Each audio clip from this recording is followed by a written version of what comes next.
مرحبا بكم، ان شاء الله راكم كامل بخير وفي صحة جيدة. نقدم لكم اليوم وصفة سهلة بسيطة ورائعة اللي هي تارتولات بذوق الشوكولاتة. وصفة سهلة ورائعة على بركة الله. واش نحتاج 125 غرام من المارغرين، نحتاج كاس غير ربع من السكر الناعم، ونحتاج كذلك بيضة، ونحتاج كذلك 2 ملاعق أكل من زيت نباتي. نخلط كامل هاد المكونات مع بعضهم جيدا بالفوي فقط بهذه الطريقة. هنا نبداو نزيدو في الفرينة على بركة الله. نضيفوا الفرينة. هنا درت شوية فقط من الخميرة الكيميائية على راس المغرفة فقط، ونصف ملعقة من الفانيليا، ونطمو كامل بالفرينة حتى نحصلوا على عجينة صابلي، عجينة هايلة. شوفوا القوام تاعنا كيفاش يجيكم، لازم تجي شوية طرية باش يجيكم مبسين. بهذه الطريقة ديروها في كيس بلاستيك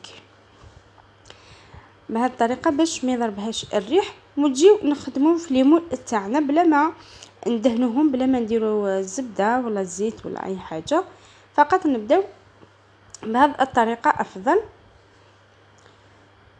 انتم كيفاش حبيتوهم يجيو يعني السمك تاعهم خشين شويه، لاباط تاعكم خشنوها ما تعبزوش بزاف. حبيتو تجي رقيقه عبزو جيدا.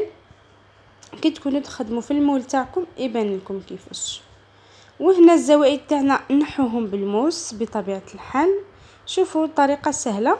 وهنا نجيبوا الفرشيطه نثقبوهم هكذا جيدا وندخلوهم للفرن على نار متوسطه عفوا بهذه الطريقه. بعد ما نكملوا ندخلوهم النار متوسطه، نحمروهم من التحت جيدا ونحمروهم من الفوق. وانتم كيف حبيتوا الطياب تاعهم، كاين اللي يحبهم اصفر، كاين اللي يحبهم يعني طيبين مليح هكذا.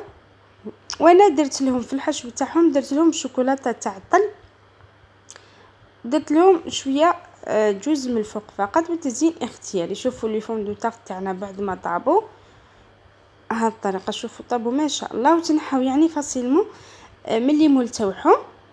كما قلت لكم انا حشيتهم بالشوكولاته، وكاين اللي حشيتهم بكريمه الليمون. تحذف لي المقطع.